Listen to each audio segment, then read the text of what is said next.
The clock on the wall showed 11:30 at night. Maya Torres pushed her cleaning cart down the long hallway of the Hartwell Grand Hotel.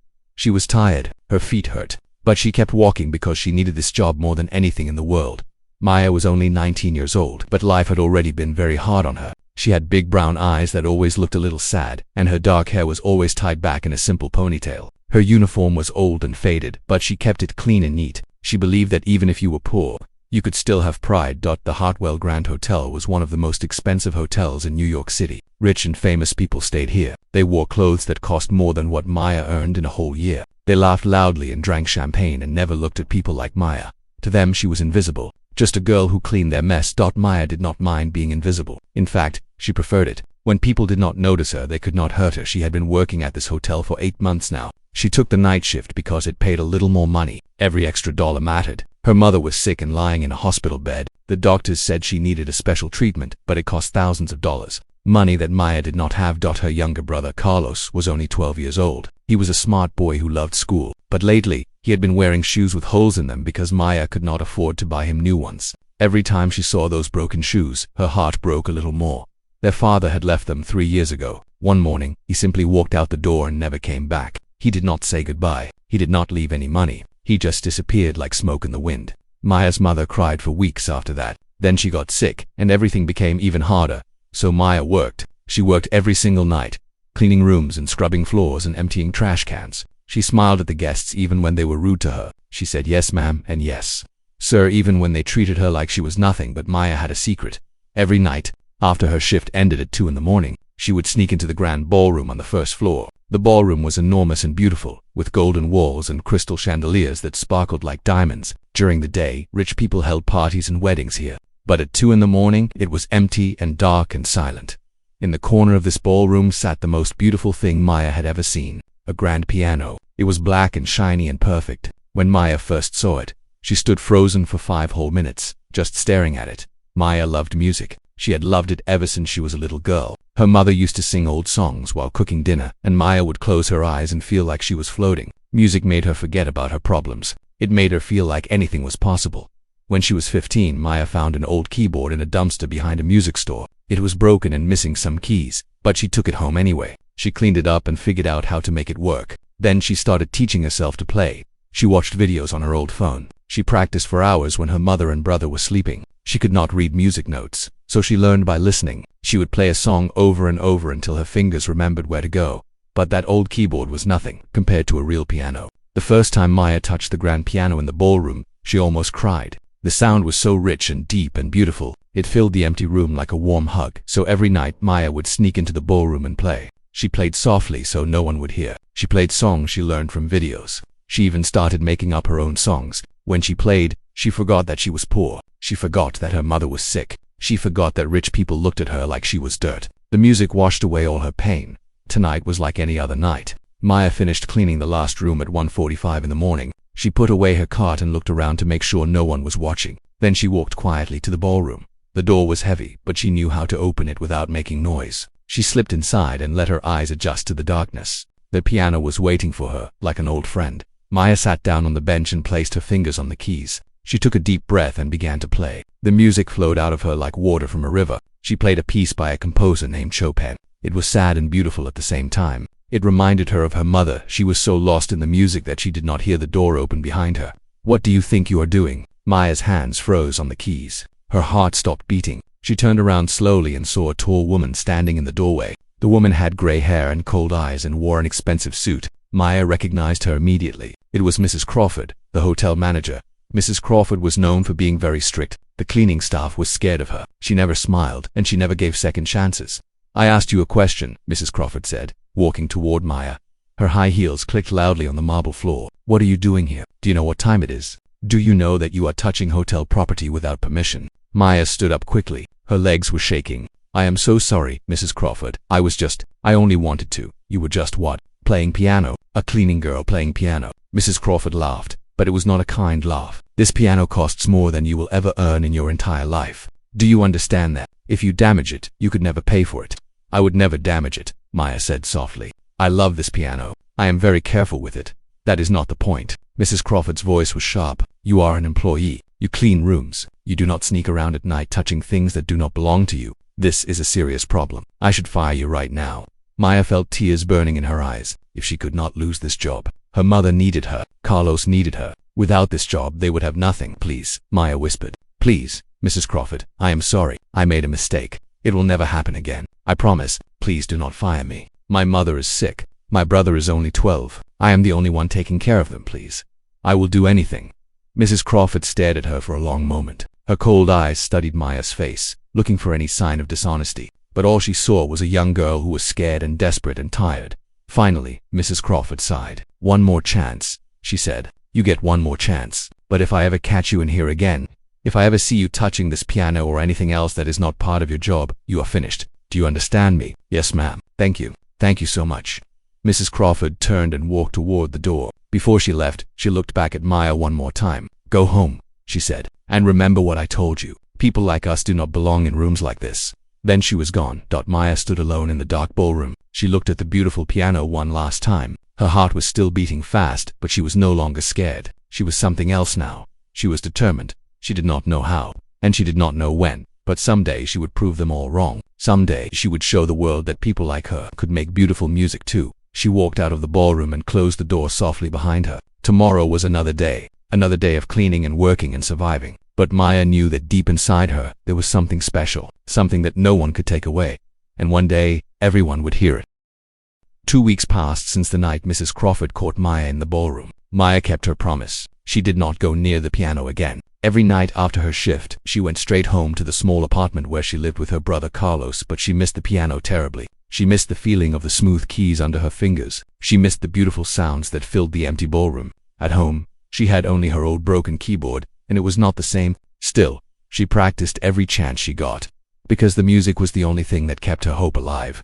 One Friday morning, the hotel was buzzing with excitement. Something big was happening. Maya heard the other workers talking about it in the break room. "The owner is coming," said Rosa, an older woman who worked in the laundry department. "Richard Hartwell himself. Can you believe it?" Maya looked up from her coffee. "The owner, he is coming here." "Yes, girl. He comes once a year for the big charity gala. It is the biggest event of the year. All the rich and famous people in New York will be here tomorrow night. We have to work extra hard to make everything perfect."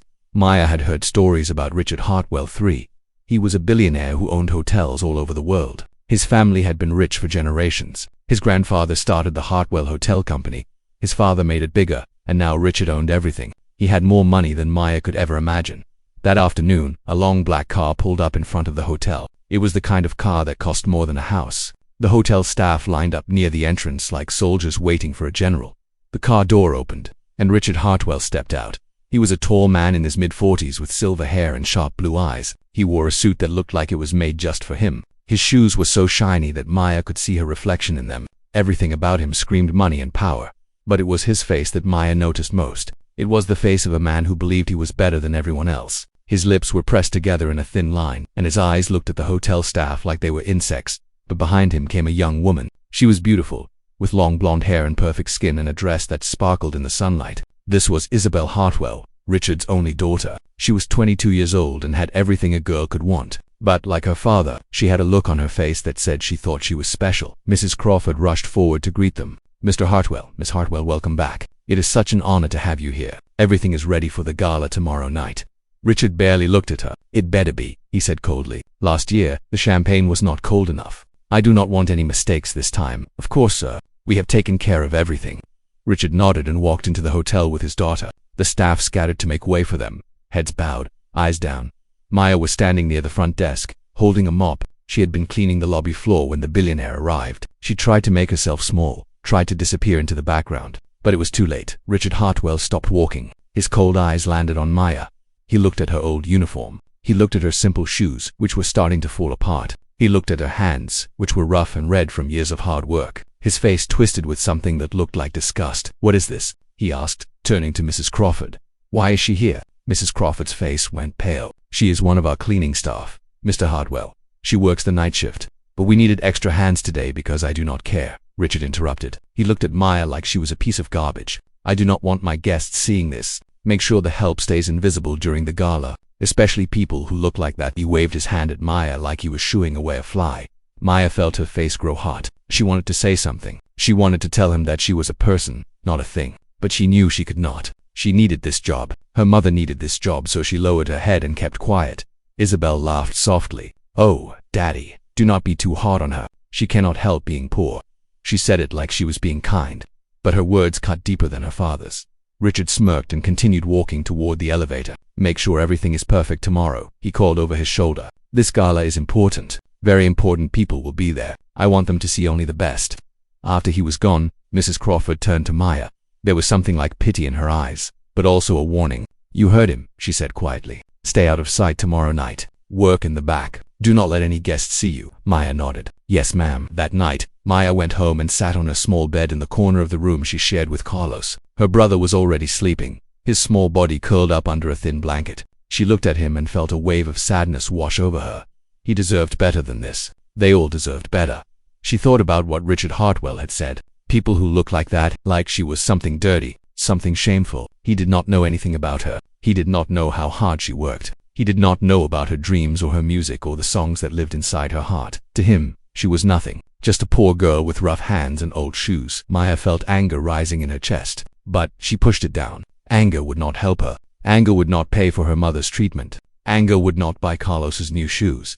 She picked up her old keyboard and turned it on. The sound was weak and thin, nothing like the grand piano at the hotel, but she played anyway. She played until her fingers hurt. She played until the anger inside her turned into something else. Determination. She did not know how, but someday she would show people like Richard Hartwell that they were wrong about her. Someday, she would stand tall and proud, and no one would ever look at her with disgust again. The next day, the hotel was chaos. Workers ran everywhere, carrying flowers and setting up tables and polishing every surface until it sparkled. The grand ballroom was transformed into a magical wonderland. There were golden lights and silk curtains and tables covered with the finest food Maya had ever seen. Maya worked in the back, just like Mrs. Crawford had ordered. She cleaned the staff bathrooms and took out the garbage and tried to stay as invisible as possible, but she could hear the music and laughter coming from the ballroom, and her heart ached at one point.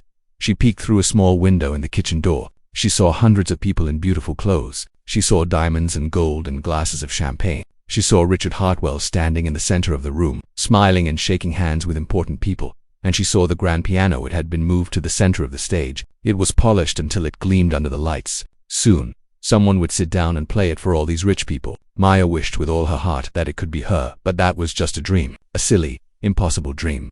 She turned away from the window and went back to work. Later that evening, Maya was carrying a bag of garbage to the dumpster behind the hotel when she passed an open door. She heard voices coming from inside. "You will be perfect, darling," Richard Hartwell was saying. "Everyone will be watching you. This is your moment to shine."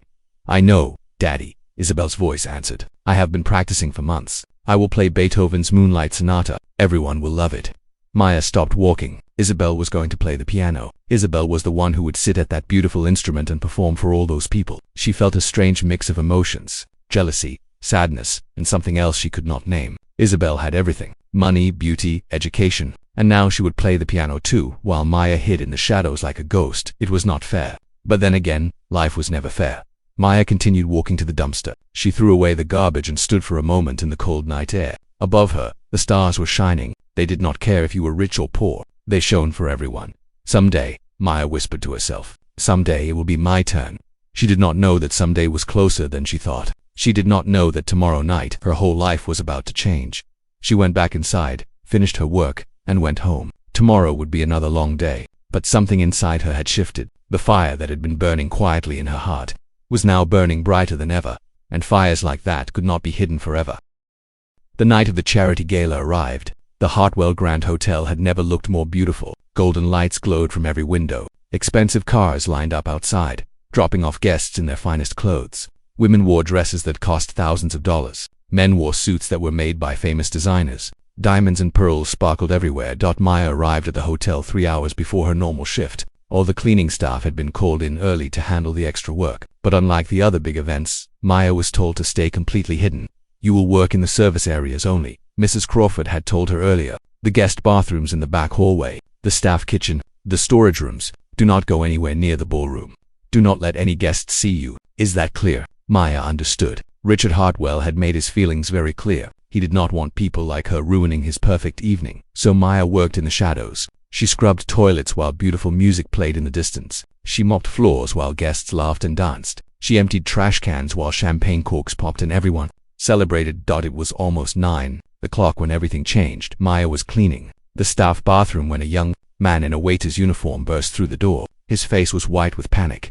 "You have to come quickly," he said breathlessly. "There has been an accident. A guest spilled red wine on the marble floor near the stage. Mrs. Crawford is busy with the Hartwells and everyone else is serving food. You are the only one who can clean it up." Maya's heart sank. "But I am not supposed to go near the ballroom," Mr. Hartwell said. "I know what he said," the waiter interrupted. "But if that stain sets into the marble, we are all going to be in trouble. Please, it will only take a minute. Clean it up quickly and get out before anyone notices." Maya hesitated. She knew this was a bad idea, but she also knew that if the marble was damaged, someone would be blamed, and that someone would probably be her.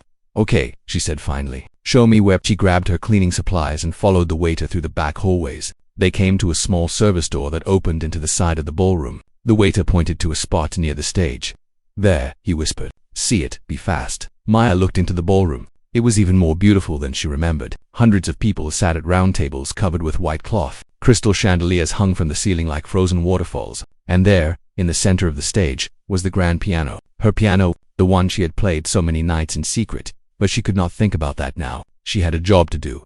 Maya took a deep breath and walked into the ballroom. She kept her head down and moved quickly toward the red stain on the floor. It was right next to the stage, in full view of everyone. She felt hundreds of eyes turning to look at her. "Just clean it up," she told herself. "Just clean it up and leave." She knelt down on the cold marble floor and began scrubbing. The red wine had spread across the white stone like blood. She worked as fast as she could, her hands moving quickly. That was when she heard the laugh. "Oh my goodness, look at that." Maya looked up. Isabel Hartwell was standing on the stage, just a few feet away. She was wearing a stunning blue dress covered with tiny crystals. Her blonde hair was styled perfectly. She looked like a princess from a fairy tale. But her eyes were cruel.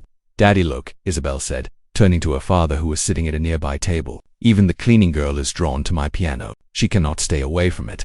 The guests at the nearby tables began to laugh. Maya felt her face burning with shame. She tried to focus on the stain, tried to pretend she could not hear them. Richard Hartwell stood up from his chair and walked over. He looked down at Maya like she was an insect he wanted to step on. "Are you not the same girl from yesterday?" he asked coldly. "The one I told to stay invisible." "I am sorry, sir," Maya said quietly, still scrubbing. "There was a spill. I was asked to clean it up." "Well, clean it up and get out," Richard snapped. "You are ruining the atmosphere."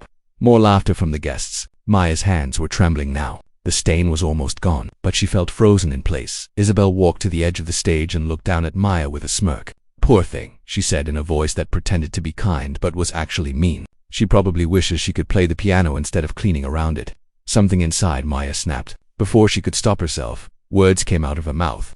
"I do play," she said softly. "I play a little." The laughter stopped. Everyone stared at her. Richard Hartwell's face turned red. "Excuse me," he said. "What did you just say?" Maya knew she should stop. She knew she should apologize and leave. But something had broken open inside her, and she could not close it again.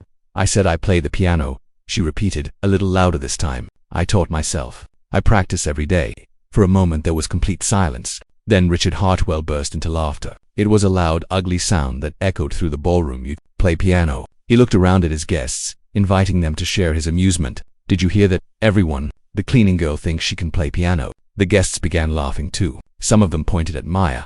Others shook their heads like she was crazy. Isabel laughed the hardest. "With those hands," she said, pointing at Maya's rough, calloused fingers. "Those are cleaning hands, not piano hands. You need years of training to play properly. You need to go to special schools. You need talent." "I have talent," Maya whispered, but her voice was lost in the laughter. Richard stepped closer to her. His expensive cologne filled her nose. His cold eyes bore into hers. "Listen to me very carefully," he said in a low voice that only she could hear. "You are nothing. You are a cleaning girl with dirt under your fingernails. You do not belong in this room. You do not belong near that piano. People like you do not make music. People like you scrub floors. That is all you will ever be good for." He straightened up and raised his voice so everyone could hear. "Someone get this girl out of here. She has embarrassed herself enough for one night." Two security guards appeared beside Maya. They grabbed her arms and began pulling her toward the door. "Wait," Maya said desperately. "If you just let me show you. If you just let me play one song enough." Richard's voice was like thunder. "Get her out. And Mrs. Crawford, I want to see you in my office first thing tomorrow morning. We need to discuss what kind of people you are hiring." The guards dragged Maya through the ballroom. She could hear the laughter following her, echoing in her ears. She saw the pitying looks on some faces and the cruel smiles on others. She saw Isabel waving goodbye with a mocking little hand gesture. And then she was outside. In the cold service hallway, alone, The guards let go of her arms and walked away without saying a word. Maya stood there, trembling. Her legs felt weak. Her heart felt broken. She had been humiliated in front of 500 people. The richest, most powerful people in New York had laughed at her dreams. Richard Hartwell had called her nothing. Nothing. Tears began streaming down her face. She could not stop them. She leaned against the wall and slid down until she was sitting on the cold floor. Her cleaning supplies were scattered around her. The brush she used to scrub floors lay next to her hand. Was this really all she would ever be? A cleaning girl? Was Richard Hartwell right? Did people like her never get to make beautiful music? No, he was not right. Maya wiped her tears with the back of a hand. The sadness inside her was changing. It was becoming something else, something stronger. Richard Hartwell had money and power and everything the world said mattered. But he did not know her. He did not know what was inside her heart. He did not know the music that lived in her soul. He had called her nothing, but she would show him. She would show all of them someday. Maya picked herself up off the floor. She gathered her cleaning supplies and walked slowly toward the staff room. Her shift was not over yet. There was still work to do. But as she walked, she made herself a promise. A promise that she would never forget. One day, she would sit at a piano in front of people like Richard Hartwell. One day she would play, and they would not laugh. They would listen. They would hear the music that came from her heart, and on that day she would remember this moment. The moment when they tried to break her, but she did not break. Not tonight. Not ever. After they dragged Maya out of the ballroom, the party continued like nothing had happened. The rich guests sipped their champagne and laughed at jokes and forgot about the poor cleaning girl in seconds. To them, she was just a small moment of entertainment. Nothing more. Richard Hartwell smiled and shook hands with his important guests. He was proud of himself. He had put that girl in her place. People needed to know where they belonged. The rich sat at the tables. The poor scrubbed the floors. That was how the world worked. But behind the stage, in a small dressing room, something was going very wrong. Isabel Hartwell sat in front of a mirror, staring at her reflection. Her perfect makeup was starting to smear. Her hands were shaking. Her heart was beating so fast that she could barely breathe in 30 minutes. She was supposed to walk onto that stage and play the piano in front of 500 people. 500 of the richest, most powerful people in New York. They would all be watching her, judging her, expecting perfection. And Isabel was falling apart. She'd been hiding a secret for months. She and her boyfriend, James, had been fighting constantly. Last night, they had their worst fight ever. He had called her spoiled and selfish and said he was done with her. He had walked out and blocked her number. Isabel had cried all night. She had not slept at all. This morning her hands were shaking so badly that she could not practice. So she did what she always did when she was anxious. She took her pills. The pills were supposed to calm her down. They were supposed to make her feel relaxed. But she had taken too many. Now her head felt heavy and strange. Her fingers felt numb. The room seemed to spin slowly around her. Miss Hartwell. A young assistant knocked on the door. Your father wants to know if you are ready. The performance is in 20 minutes. I am fine. Isabel snapped. Tell him I will be there. But she was not fine. She was very far from fine. In the ballroom, the guests were finishing their desserts. Waiters moved silently between the tables, refilling glasses and clearing plates. On the stage, the grand piano sat waiting, its black surface gleaming under the lights. Richard Hartwell clinked his glass with a silver spoon. The room fell silent. Ladies and gentlemen, he said, his voice smooth and confident. Thank you for joining us tonight for the 15th Annual Hartwell Charity Gala. Your generosity will help countless children in need. He paused for applause. The guests clapped politely. And now, Richard continued, I have a very special treat for you. My daughter, Isabel, has been trained by the finest piano teachers in the world. Tonight, she will perform for you. Please welcome Isabel Hartwell. The guests clapped again, louder this time. They turned toward the stage, waiting for the beautiful young woman to appear. But Isabel did not come. Richard's smile froze on his face. He glanced toward the side of the stage. Where was she? 5 seconds passed, then 10. The applause began to fade. People started whispering. Finally, Isabel appeared. She walked onto the stage slowly, her steps unsteady. Under the bright lights, her face looked pale and strange. Her eyes seemed unfocused. Richard let out a small sigh of relief. She was here. Everything would be fine. Isabel sat down at the piano. She placed her fingers on the keys. The ballroom was completely silent. Everyone was watching. She began to play. The first note was wrong. It was supposed to be a B flat, but she hit a C instead. The sound was harsh and jarring. Some guests frowned. Isabel tried again. The second note was wrong too. And the third. Her fingers were not listening to her brain. They moved clumsily across the keys, hitting the wrong notes, missing the right ones. The beautiful melody she had practiced for months came out broken and ugly. Sweat appeared on her forehead. She could feel the eyes of 500 people burning into her. She could feel her father's horror from across the room. Come on, she whispered to herself. Come on, come on. She tried to start over, but her hands were shaking too badly. The pills had made everything foggy. She could not remember what came next. She could not remember anything, and then she stopped. She just stopped playing. Her hands dropped to her sides. She sat there at the piano, frozen, her face white as a ghost. The silence was terrible. Richard Hartwell rushed toward the stage, but before he could reach his daughter, Isabel stood up suddenly. Tears were streaming down her face. She looked at the audience with wild, panicked eyes. "I cannot do this," she said, her voice cracking. "I cannot."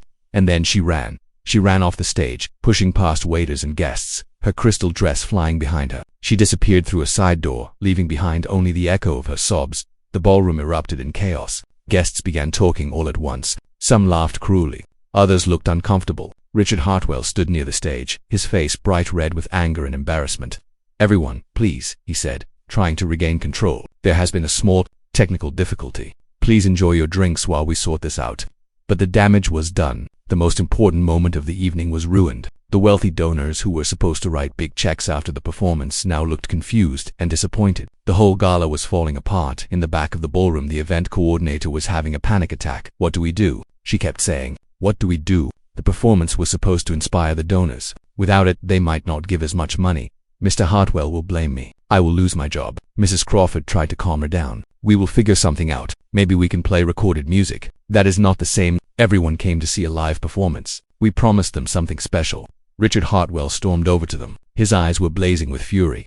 "Fix this," he hissed. "I do not care how. Find someone who can play that piano. Anyone.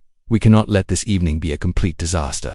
"But sir," Mrs. Crawford said nervously, "we do not have any other performers. Isabel was our only. Then find someone." Richard shouted, "There must be someone in this hotel who can play a simple song. A guest, a staff member, anyone." That was when an old voice spoke up from the shadows. "I know someone." Everyone turned. Standing near the service door was Mr. Patterson, the 70-year-old security guard. He had worked at the hotel for 40 years. His hair was white and his face was full of wrinkles, but his eyes were sharp and kind. Richard looked at him with disgust. "What did you say?" Mr. Patterson stepped forward slowly. He was not afraid of the billionaire. "When you reached his age, you stopped being afraid of men with money." "I said I know someone who can play," he repeated calmly. "Someone with real talent, more talent than I have ever seen in all my years." Richard crossed his arms. "And who would that be?" "One of the kitchen staff. A waiter." "The cleaning girl," Mr. Patterson said. "The one you threw out of here an hour ago. Her name is Maya Torres, and she plays piano like an angel." Laughter burst from Richard's lips. "The cleaning girl? Are you joking? I will not let that nobody touch my piano. She will make things even worse." But the event coordinator grabbed Richard's arm. "Sir, please. We have no other option. The donors are getting restless. If we do not do something soon, they will start leaving. At least let her try. What do we have to lose?" Richard wanted to say no. Everything inside him wanted to refuse. But he looked at the crowd of wealthy guests and saw them checking their watches. He saw them whispering and frowning. He saw his perfect evening slipping away. "Fine," he said through gritted teeth. "Bring her. But if she embarrasses me, both of you will pay for it. Do you understand?" Mr. Patterson nodded. "I will get her." He turned and walked quickly toward the service area. He knew exactly where Maya would be. He had seen her going to the storage room after the guards dragged her away. That was where she always went when she was sad.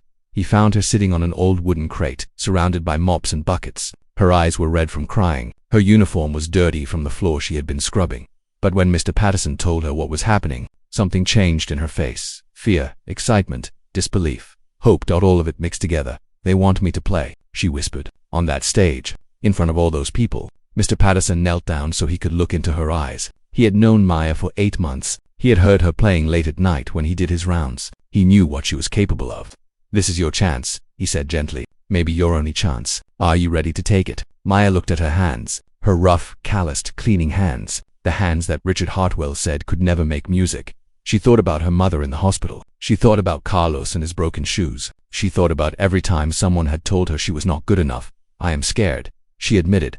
"I know," Mr. Patterson said. "But being brave does not mean you are not scared. It means you do it anyway." He reached into his bag and pulled out something wrapped in tissue paper. It was a simple black dress, old but beautiful. His wife had worn it to their last anniversary dinner before she passed away. "Put this on," he said, his voice thick with emotion. "Go out there and show them who you really are." Maya took the dress with trembling hands. Tears fell from her eyes, but this time they were not tears of sadness. "Thank you," she whispered. "Thank you, Mr. Patterson." The old man smiled. "Go on now. They are waiting for you." And Maya remembered to breathe.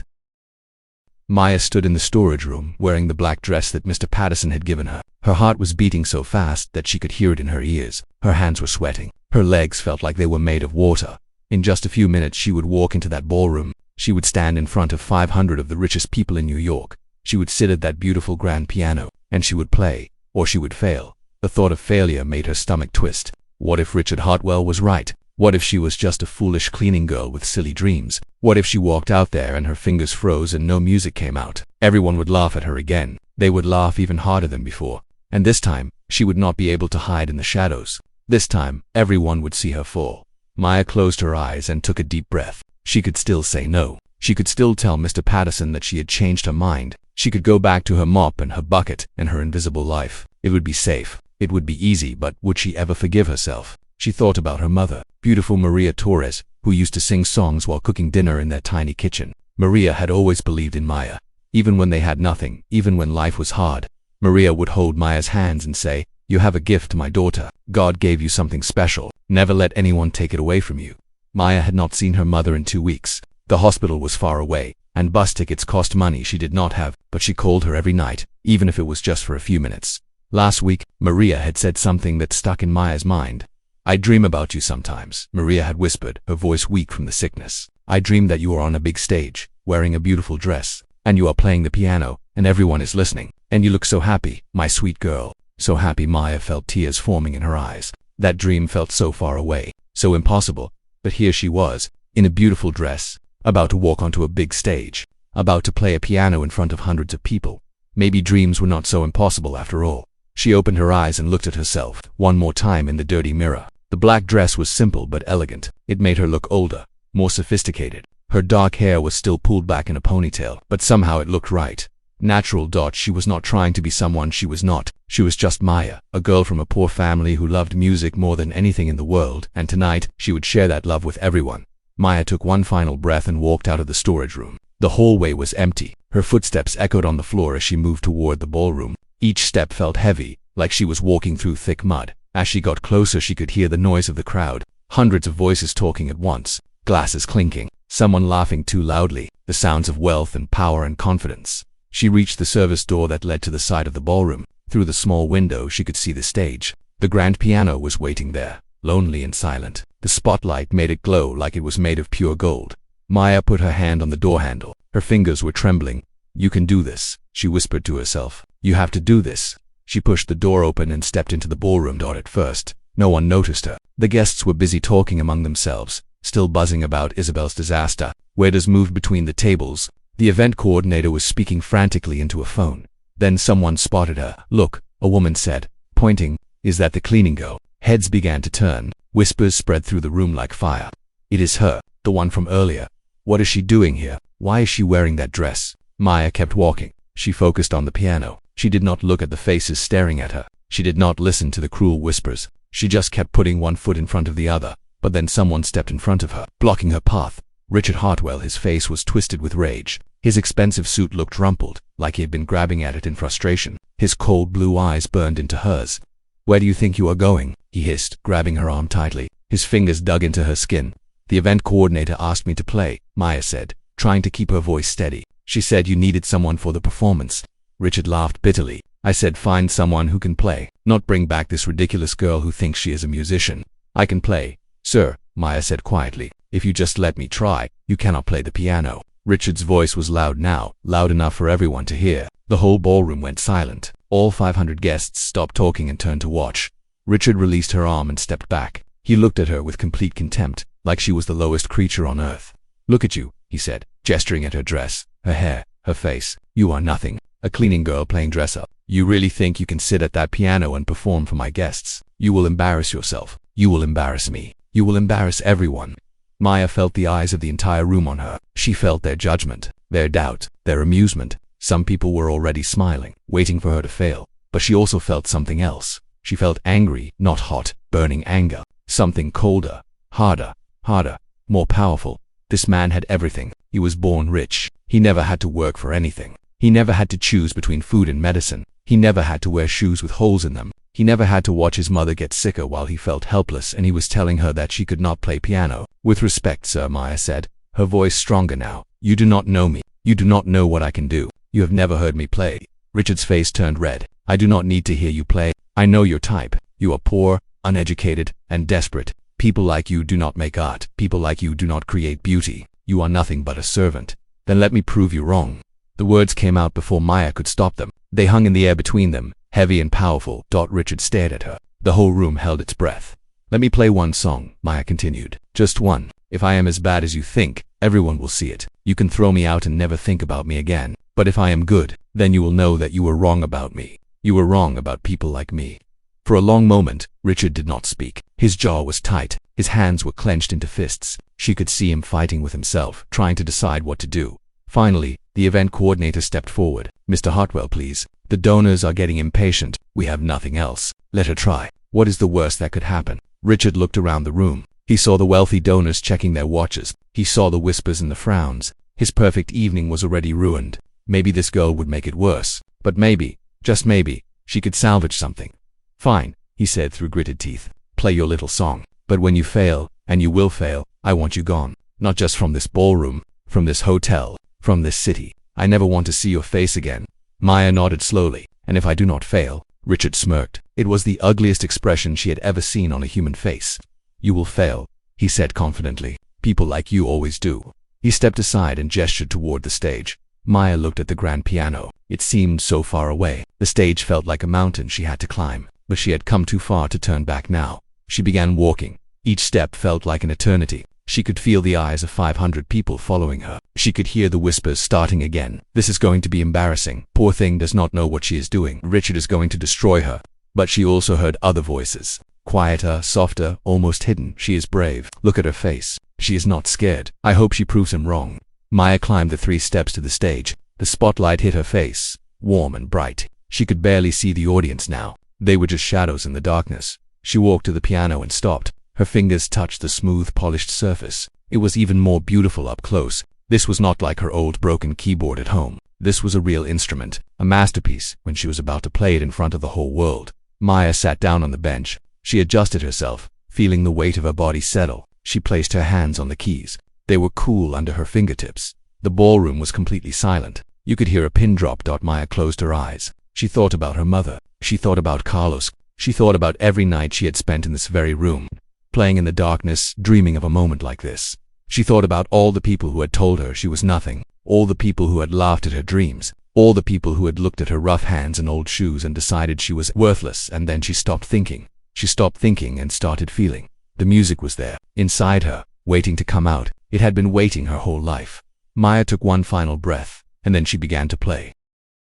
The ballroom was silent. 500 people held their breath. They watched the poor cleaning girl sitting at the grand piano, her rough hands resting on the white keys. Maya could feel their eyes on her. She could feel their doubt, their judgment, their cruel excitement, waiting for her to fail so they could laugh. Richard Hartwell stood near the front of the stage, his arms crossed over his chest.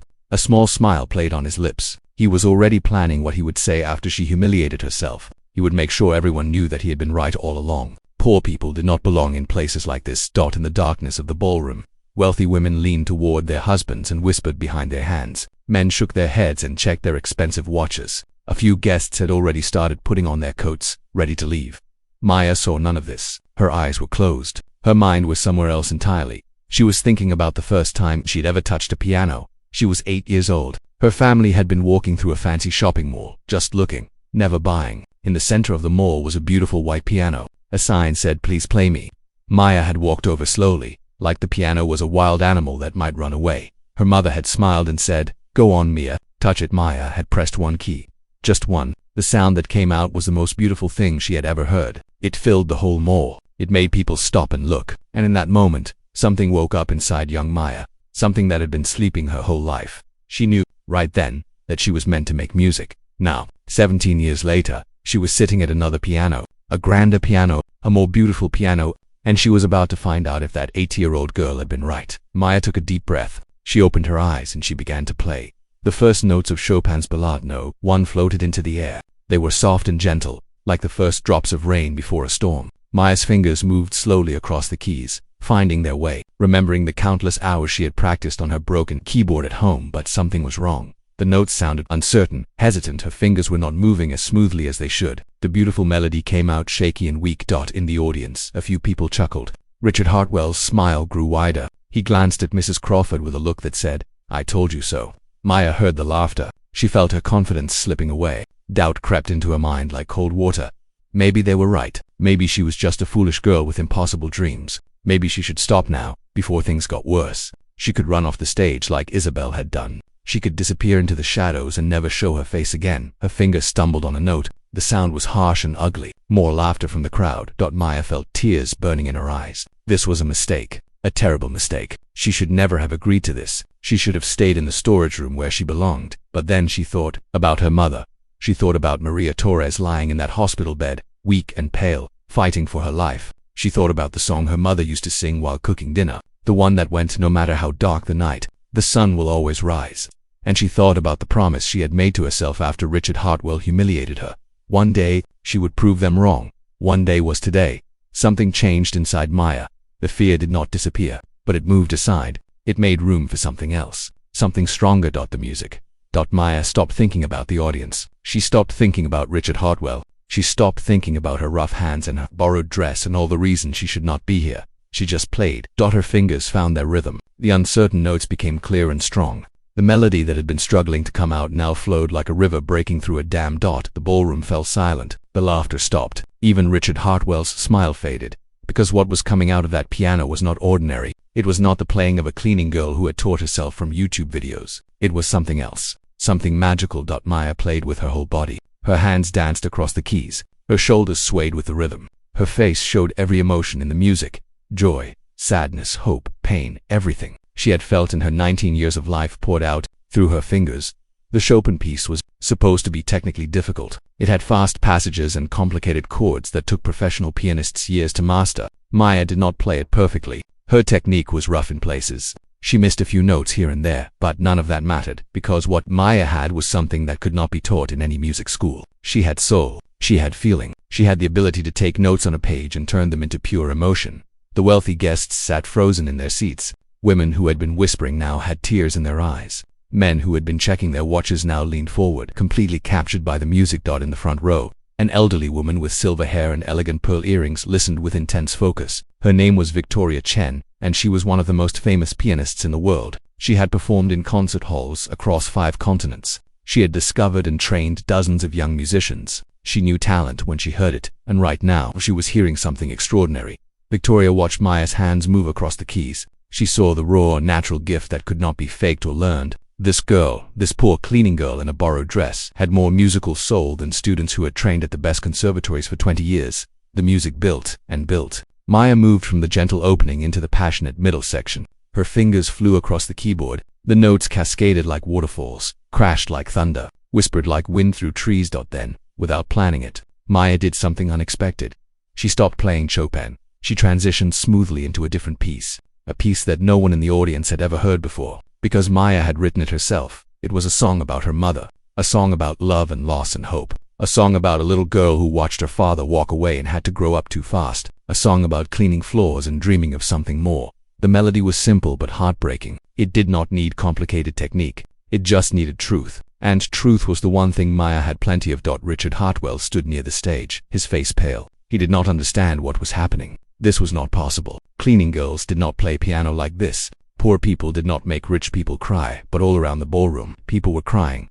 An older man wiped his eyes with a silk handkerchief. A young woman in diamonds held her hand over her heart. Even Mrs. Crawford, the strict hotel manager, had tears rolling down her cheeks. The music filled every corner of the grand ballroom. It floated up to the crystal chandelier. It wrapped around the golden walls. It touched something deep inside every person in that room. For 7 minutes, Maya played. 7 minutes that felt like a lifetime. 7 minutes that changed everything. When she finally played the last note, her hands came to rest on the keys. The sound faded slowly, like a sunset melting into darkness. And then there was silence. Complete. Absolute silence. Maya sat perfectly still. She was afraid to open her eyes. She was afraid to see 500 people staring at her with mockery and contempt. But then she heard something. At first, she thought it was thunder, a low rumbling sound that grew louder and louder. She opened her eyes and she saw something she would never forget. Every single person in the ballroom was standing. They were on their feet, clapping their hands, tears streaming down their faces. The sound of their applause filled the room like a tidal wave. Brava! Someone shouted. Magnificent! Another voice called. Incredible! The applause went on and on. People were not just clapping politely. They were cheering. They were crying. They were looking at Maya like she was something precious and rare. Maya sat at the piano overwhelmed. She did not know what to do. She did not know how to react. Her whole life, she had been invisible. Her whole life. People had looked through her like she was made of glass. But now, 500 of the richest people in New York were standing and applauding for her. From Maya Torres, the cleaning girl with the rough hands and the broken keyboard at home. She had done it.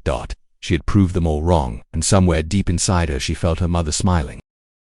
The applause would not stop. Maya stood up slowly from the piano bench. Her legs were shaking. Her heart was pounding so hard she thought it might burst out of her chest. She looked out at the sea of faces before her, all of them on their feet. All of them clapping and cheering.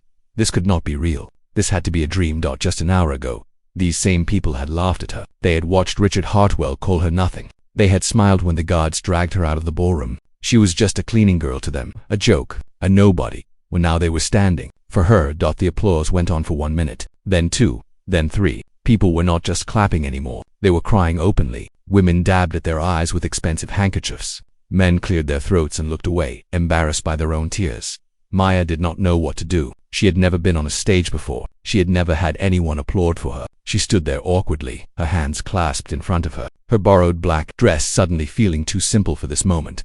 Then an elderly woman in the front row did something unexpected. Victoria Chen, the world-famous pianist, pushed back her chair and walked toward the stage. She was 73 years old, but she moved with grace and purpose. Her silver hair was styled perfectly. Her pearl earrings caught the light. Everything about her spoke of elegance and class. The crowd quieted down as they watched her approach the stage. Everyone knew who she was. Victoria Chen had performed for presidents and queens. She had won every major award in classical music. Her opinion mattered more than anyone else's in this room.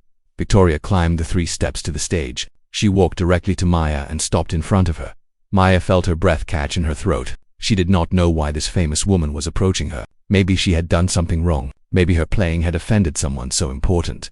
But then Victoria did something that shocked everyone. She reached out and took Maya's rough, calloused hands in her own soft, delicate ones. She held them gently, like they were precious treasures. "My dear child," Victoria said, her voice thick with emotion. "Where did you study?" Maya swallowed hard. "Nowhere, ma'am. I never studied. I taught myself." Victoria's eyes widened. A murmur went through the crowd. "You taught yourself?" Victoria repeated disbelief in her voice. "You taught yourself to play Chopin's Ballade like that? And that second piece, the one you composed yourself, you wrote that without any training?" Maya nodded, too nervous to speak. Victoria turned to face the audience. She still held Maya's hands in hers. "Ladies and gentlemen," she announced, her voice carrying across the silent ballroom, "I have traveled to every corner of this world. I have heard thousands of musicians play. I have discovered talents from Paris to Tokyo, from Moscow to Buenos Aires, and I am telling you right now, standing on this stage, that what I heard tonight was extraordinary." The crowd murmured in surprise and excitement. Victoria continued, "This young woman has more natural talent in her little finger than most trained pianists have in their entire bodies. Her technique needs work. Yes, but technique can be taught. What cannot be taught is soul, and this girl has more soul than anyone I have heard in 50 years. She turned back to Maya. Tears were glistening in her old eyes. "What is your name, child?" Maya Torres." "Maya Torres," Victoria repeated slowly, like she was tasting the words. "The world needs to know that name, and they will." She reached into her small purse and pulled out a business card. It was elegant and simple, with her name and phone number printed in gold letters. "I run a foundation for gifted musicians," Victoria explained. "We provide full scholarships to talented young people who cannot afford traditional training, world-class teachers, access to the finest instruments, performance opportunities around the globe." Maya stared at the card. Her hands were trembling. "I am offering you a place in my program," Victoria said. "Full scholarship, everything paid for. You will study with the best teachers in the world, and in a few years, you will perform at the greatest concert halls on earth." The crowd erupted. This time it was not just applause. It was gasps and cheers and excited chatter. People could not believe what they were witnessing. A cleaning girl, discovered at a charity gala, being offered a life-changing opportunity by one of the most important figures in classical music. Maya felt dizzy. This could not be happening. Things like this did not happen to people like her. Things like this happened in movies and fairy tales, not in real life.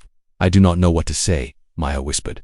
Victoria smiled warmly. "Say yes." Before Maya could respond, cameras flashed. People in the audience were taking photos with their phones. A few guests who worked for newspapers were already typing on their devices, eager to share this incredible story. Then a voice cut through the excitement. "Wait just a moment."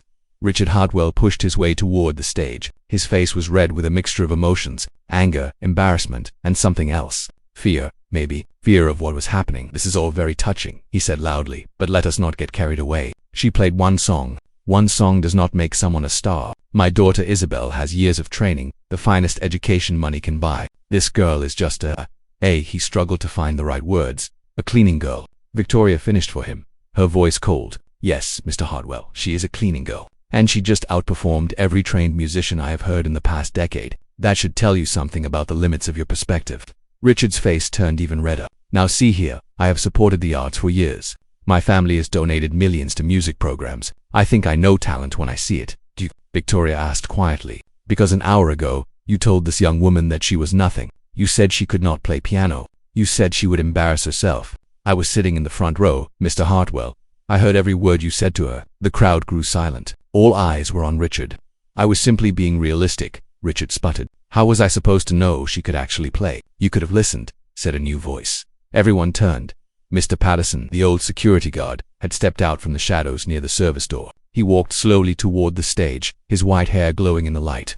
I have worked at this hotel for 40 years, Mr. Patterson said, his voice steady and calm. I have seen rich people come and go. I have watched them eat and drink and celebrate while people like me stayed invisible in the background. And in all those years, I have never seen anyone treated the way you treated this girl tonight. He looked directly at Richard Hartwell. You did not just doubt her, you humiliated her. You grabbed her arm and called her nothing in front of 500 people. You told her that people like her do not make music. You said she would never be anything but a servant. The guests began whispering. They looked at Richard with new eyes, eyes that were no longer impressed by his wealth and power. Richard tried to respond. She was out of place. She did not belong here. I was protecting my guests from an embarrassing situation. The only embarrassing thing in this room, Victoria said sharply, is you. A gasp went through the crowd. No one spoke to Richard Hartwell like that. No one dared. But Victoria was not afraid. She had nothing to lose. She was 73 years old and had more money and fame than Richard ever would. This girl showed more courage tonight than you have shown in your entire life, Victoria continued. She walked onto that stage knowing she might fail, knowing that if she failed, you would destroy her. She risked everything for a chance to share her gift. And she did not just succeed. She triumphed. She pointed at Maya, who stood quietly, watching everything unfold. That young woman is worth 100 of you, Mr. Hartwell, and someday, when she is performing at Carnegie Hall and accepting awards and inspiring millions of people, you will remember this night. You will remember how you tried to crush her, and you will know that you failed. Richard opened his mouth to respond, but no words came out. For the first time in his life, he had nothing to say. The wealthy guests looked at him with disappointment and disgust. These were people he had worked to impress for years, people whose donations kept his charity gala running, and now they were turning away from him. One by one, donors began approaching Maya. They handed her business cards. They offered their support. They pressed money into her hands. For your mother, one woman said, handing Maya a check. I heard about her illness. Please use this for her treatment. You are an inspiration, a man told her. My daughter wants to be a pianist. Now she has a real role model. Richard Hartwell stood alone near the stage, watching his guests abandon him to surround a cleaning girl. His perfect evening had become his greatest humiliation, and Maya stood in the center of it all, overwhelmed by kindness she had never expected. The girl who had been invisible her whole life was suddenly the most important person in the room. She clutched Victoria Chen's business card in her hand. Her life was about to change forever. The rest of the night passed like a dream. Maya stood near the stage as person after person approached her. Wealthy men and women who had ignored her for months now shook her hand and told her how talented she was. They asked for her name, her story, her phone number. Maya did not have a phone number to give them. She did not have a bank account. She barely had anything at all. But somehow, that made people want to help her even more by the end of the night. Maya had collected more business cards than she could count. She had received promises of support from a dozen different people. And most importantly, she had a check in her hand. The check was from Victoria Chen's foundation. It was for $50,000. This is for your mother's medical treatment, Victoria had told her. No strings attached. Use it to get her the care she needs. When she is better, you can focus on your music. Maya had stared at the check for a full minute, unable to believe it was real. $50,000. More money than she had ever seen in her life. More money than she earned in 3 years of cleaning floors. I cannot accept this, she had whispered. It is too much. Victoria had taken her hands again and looked into her eyes. You can accept it, and you will. The world has not been fair to you, Maya. Let us start making things right. Now the gala was ending. Guests were putting on their coats and calling for their cars. The ballroom that had been so full of life was slowly emptying out. Maya sat alone on the edge of the stage, still wearing her borrowed black dress. She was exhausted, both physically and emotionally. So much had happened in just a few hours. Her whole world had turned upside down. Mr. Patterson walked over and sat down beside her. His old bones creaked as he lowered himself onto the stage.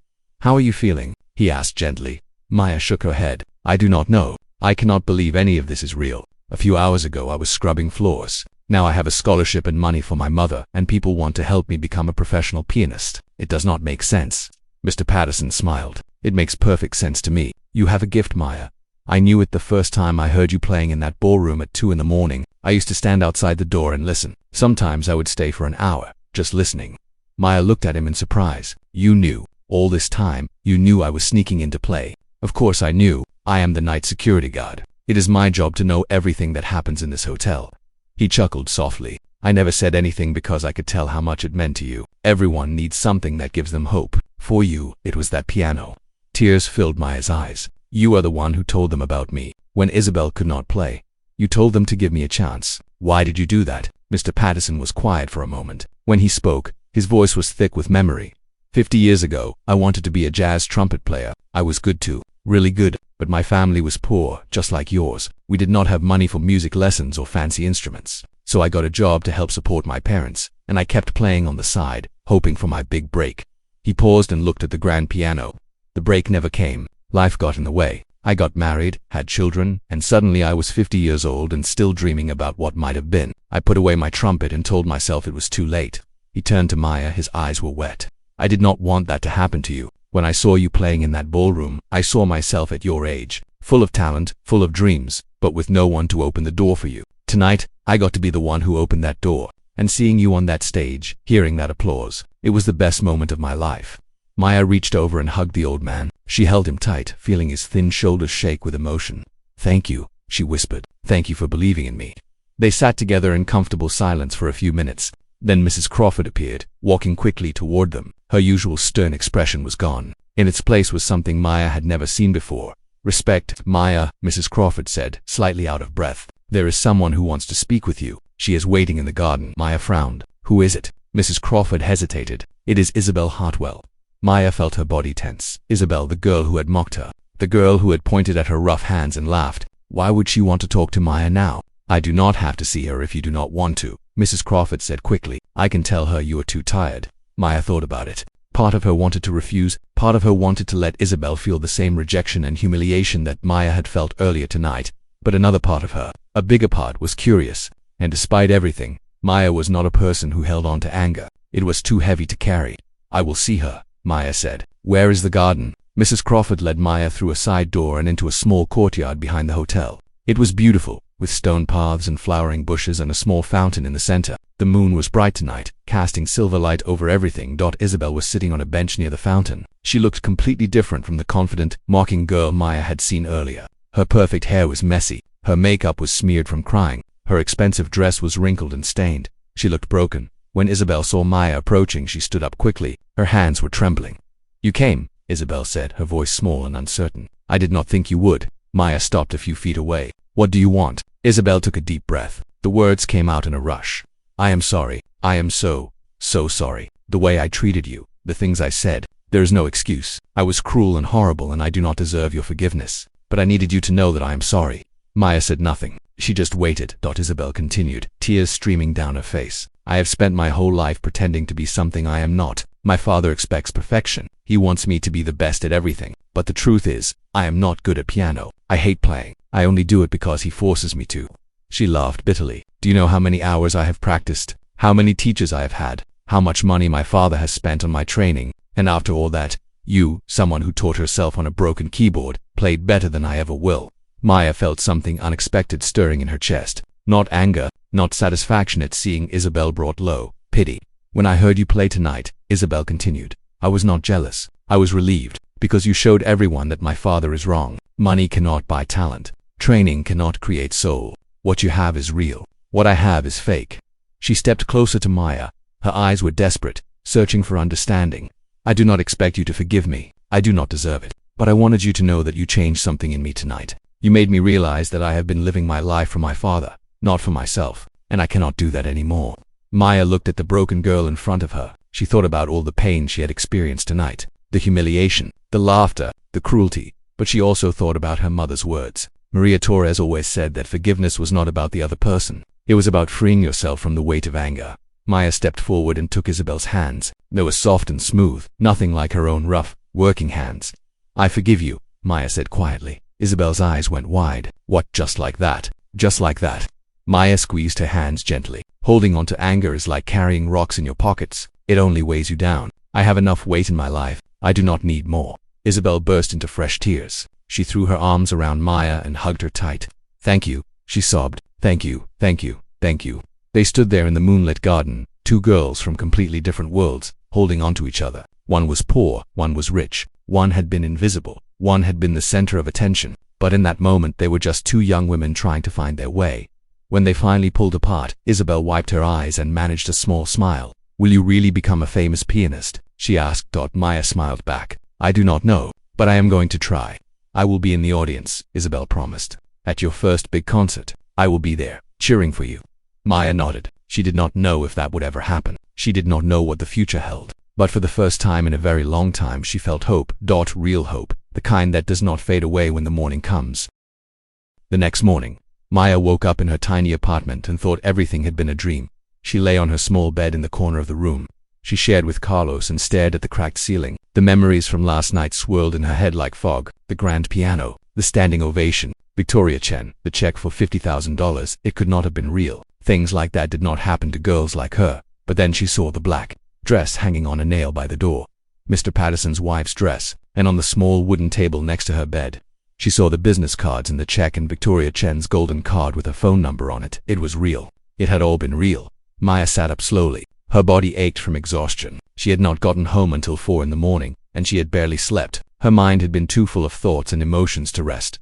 Carlos was still sleeping in his bed across the room. He was only 12 years old, but he looked even younger when he slept. His face was peaceful, innocent. He did not know yet what had happened last night. He did not know that his sister's life was about to change. Maya got up quietly and walked to the tiny kitchen. It was really just a corner of the main room with a small stove and a sink that leaked. She made herself a cup of instant coffee and sat down at the wobbly table. She looked at the check again. $50,000. She could not even imagine what that much money looked like. Her mother's medical bills were about $30,000. This check would pay for all of that and leave money left over for the first time in years. Maya felt something she had almost forgotten how to feel. Relief. She did not have to worry about her mother's treatment anymore. She did not have to work double shifts and skip meals to save money. She could breathe again. Maya picked up her old cell phone, the one with the cracked screen that sometimes did not work. She dialed her mother's number at the hospital. Maria answered on the third ring. Her voice was weak but happy. Maya, my love. You are calling early. Is everything okay? Everything is better than okay, Mama. Maya felt tears forming in her eyes. Something happened last night. Something incredible. She told her mother the whole story. The gala. The humiliation. Mr. Patterson coming to get her. The performance. Victoria Chen. Everything. Maria listened in silence, occasionally gasping or making small sounds of surprise. When Maya finished, there was a long pause. Mama, are you there? I am here, Mia. Maria's voice was thick with tears. I always knew God had a plan for you. Even when things were darkest, I knew he would not forget my beautiful girl. They gave me money for your treatment, Mama. $50,000. You can have the surgery. You can get better. Maria began crying softly. My sweet Maya, you did this. Not God, not luck. You, your talent, your courage, your beautiful heart. I am so proud of you. They talked for 30 minutes. By the end, both of them were crying and laughing at the same time. When Maya finally hung up, she felt lighter than she had in years. An hour later, Carlos woke up. Maya made him breakfast, scrambled eggs and toast, and told him about last night. His eyes grew wider and wider as she talked. Wait, he said, nearly choking on his eggs. You played piano in front of 500 rich people, and they gave you $50,000, and you are going to become a professional musician. Maya laughed. That is the short version. Yes. Carlos jumped out of his chair and threw his arms around her. Maya, that is amazing. I always knew you were special. I told my friends at school that my sister was going to be famous one day. They did not believe me, but I knew. Maya hugged him back, feeling his small body shake with excitement. She wished she could freeze this moment forever. The morning sun coming through the dirty window, the smell of eggs and coffee, her brother's arms around her. Everything felt perfect. Later that day, Maya called the number on Victoria Chen's card. Her heart was pounding as the phone rang. Mrs. Chen, this is Maya Torres. From last night, Victoria's voice warmed immediately. Maya, I was hoping you would call. How are you feeling this morning? Overwhelmed, Maya admitted. I still cannot believe any of this is real. Victoria laughed gently. I understand, but I promise you, it is very real, and it is just the beginning. They talked for an hour. Victoria explained how the scholarship program worked. Maya would have access to private lessons with some of the best piano teachers in the world. She would receive a monthly allowance to cover living expenses. She would have opportunities to perform at recitals and competitions. The next 6 months will be intensive training, Victoria said. You have incredible natural talent, but there are gaps in your technique that need to be filled. It will be hard work, harder than anything you have ever done. Are you prepared for that? Maya thought about all the hard things she had already done in her life. Working night shifts while her mother was sick, teaching herself piano on a broken keyboard, walking onto that stage in front of 500 people who wanted her to fail. I am ready, she said. I have been ready my whole life. Good. I will send someone to pick you up on Monday morning. Pack whatever you need. We have an apartment ready for you near our training facility. Maya's breath caught. An apartment? For me, of course. You cannot practice properly in your current conditions. The apartment has a real piano, a beautiful Steinway. You will be able to practice whenever you want. Tears streamed down Maya's face. A real piano, a real apartment, a real chance at a new life. Thank you, she whispered. Thank you so much. Do not thank me yet, Victoria said, but her voice was kind. Thank me after your first concert at Carnegie Hall. That is when the real work pays off. The next few days passed in a blur. Maya used some of the money to pay for her mother's surgery. The doctors said Maria would make a full recovery. It would take time, but she would be healthy again. Maya bought Carlos new shoes. Not just one pair, but 3. He cried when he saw them. These are too nice for me, he said. I do not deserve these. Maya knelt down and looked into his eyes. You deserve everything, Carlos. You have been so brave while I was working. You never complained, even when we had nothing. These shoes are just the beginning. I am going to make sure you have everything you need. On Saturday, Maya went back to the Hartwell Grand Hotel. Not as a cleaning girl, but as a visitor. She wanted to say goodbye to Mr. Patterson. She found him in the security office, sitting at his desk, reading a newspaper. When he saw her, his face lit up with joy. Maya, look at you. You look different, happier. Maya hugged him tight. I owe you everything, Mr. Patterson. If you had not believed in me, none of this would have happened. The old man shook his head. You did this yourself, Maya. I just opened the door. You were the one who walked through it. They talked for a while about everything that had happened. Mr. Patterson told her that Richard Hartwell had left the hotel early the morning after the gala. He had not been seen since. Rumors said that several major donors had withdrawn their support after seeing how he treated Maya. His reputation is ruined, Mr. Patterson said. People are calling him a bully. His own business partners are distancing themselves from him. Maya felt a small pang of something, not quite pity but not satisfaction either. Richard Hartwell had been cruel to her, but seeing someone's life fall apart was never something to celebrate. I hope he learns from this, she said quietly. Mr. Patterson nodded. Maybe he will. Some people need to lose everything before they understand what really matters. Before she left, Maya gave Mr. Patterson an envelope. What is this? He asked, confused. Open it. Inside was a ticket. A ticket to Carnegie Hall, dated 6 months from now. I do not know if I will actually perform there, Maya said. But Victoria Chen said it might happen. And if it does, I want you to be there. You gave me my chance. I want you to see what I do with it. Mr. Patterson held the ticket like it was made of gold. His eyes were shining with tears. I will be there, he promised. Even if I have to crawl, I will be there. On Monday morning, a black car arrived at Maya's apartment building. It was the nicest car that had ever parked on their street. Neighbors came out to stare. Maya hugged Carlos and promised to call him every day. She told him to take care of himself, to work hard in school, to be good for the nurses when he visited their mother. I am going to miss you, Carlos said, trying not to cry. I will come back, Maya promised. And when I do, everything will be different. Everything will be better. She got into the car and watched her old neighborhood disappear through the window. The broken the trash on the sidewalks, the buildings with their peeling paint and crooked stairs. She was leaving it all behind, but she was not leaving it forever. She was leaving so she could come back stronger, so she could change her family's story, so she could prove that dreams were not just for rich people. Dreams were for everyone. The car drove toward the future, and Maya was finally ready to meet it. 6 months later, Maya stood backstage at Carnegie Hall. She was wearing a beautiful red dress that Victoria Chen had helped her pick out. It was simple but elegant. Just like Maya herself, her dark hair was styled in soft waves that fell past her shoulders. Her rough hands, the ones that Richard Hartwell had mocked, were now softer from months of proper care. But they were still strong, still ready to make music. Through the heavy curtain, Maya could hear the murmur of the audience. 2,500 people were sitting in those velvet seats, waiting to hear her play. 2,500 people who had bought tickets, some $400s, just to listen to a girl who had been scrubbing floors. Less than a year ago, the past 6 months had been the hardest of Maya's life. Victoria Chen had not been lying when she said the training would be intense. Maya practiced for 8 hours a day, sometimes more. Her fingers ached, her back hurt. There were nights when she cried from exhaustion and frustration. But she never gave up. Every time she wanted to quit, she thought about her mother. She thought about Carlos. She thought about all the people who had laughed at her dreams and told her she was nothing, and she kept playing. Her teachers were amazed by how quickly she learned. Her natural talent was obvious, but what impressed them most was her dedication. She arrived early and stayed late. She asked questions constantly. She practiced until her fingers bled. And then she practiced some more. "I have never seen anyone work this hard," one of her teachers told Victoria. "She is not just talented, she is hungry. She wants this more than anyone I have ever taught." Now all that hard work had led to this moment. Carnegie Hall, the most famous concert venue in the world, the place where the greatest musicians in history had performed on tonight.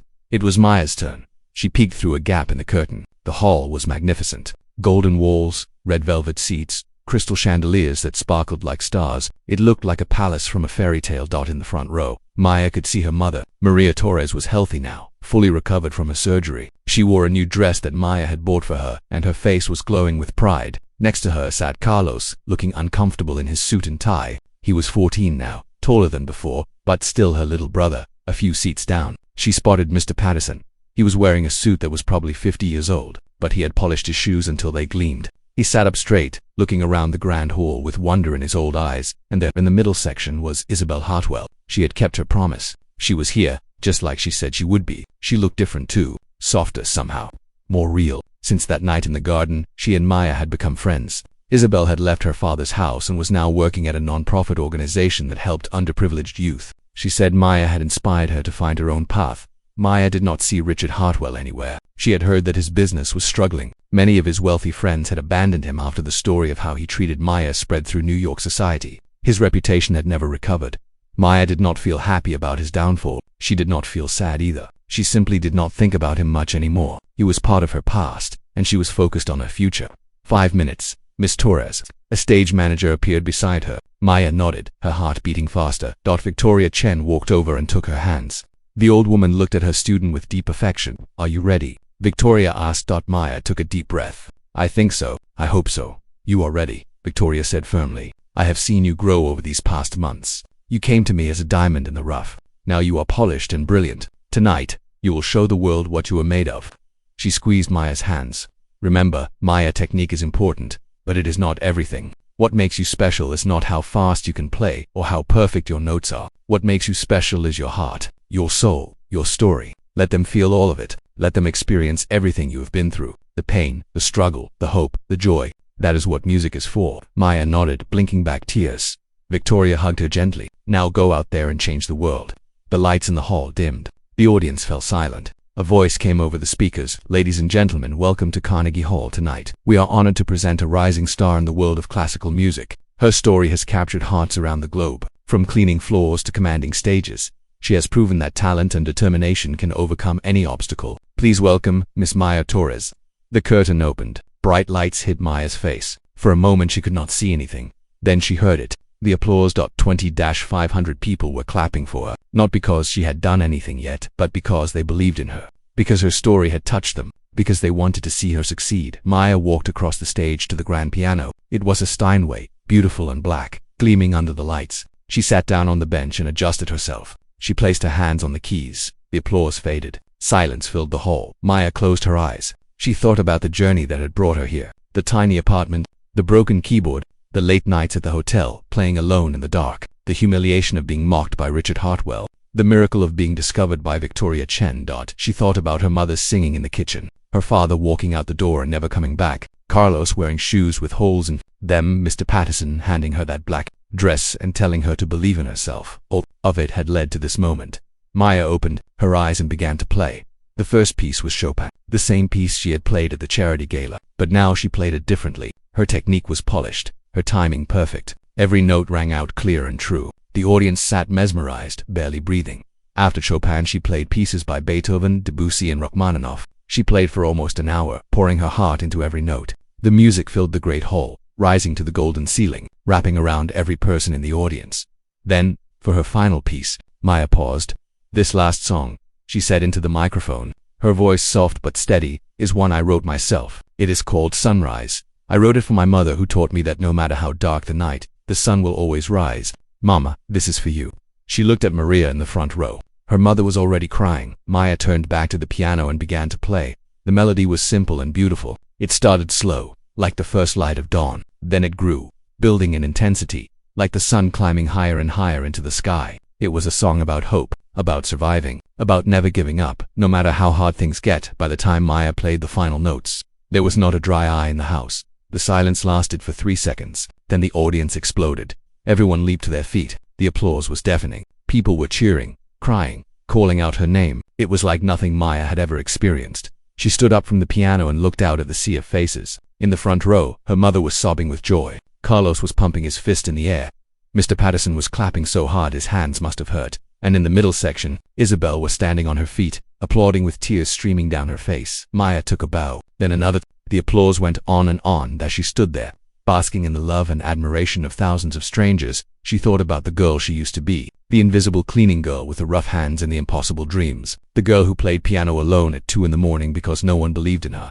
That girl was still inside her. She would always be inside her. But now, she had a new identity too. Now she was Maya Torres, the pianist who had risen from nothing to inspire millions. The billionaire had smirked and said she could not play, but the poor girl had surprised everyone, and this was only the beginning. Later that night, after the concert, Maya's family and friends gathered in a private room backstage. There was champagne and laughter and hugs that seemed to last forever.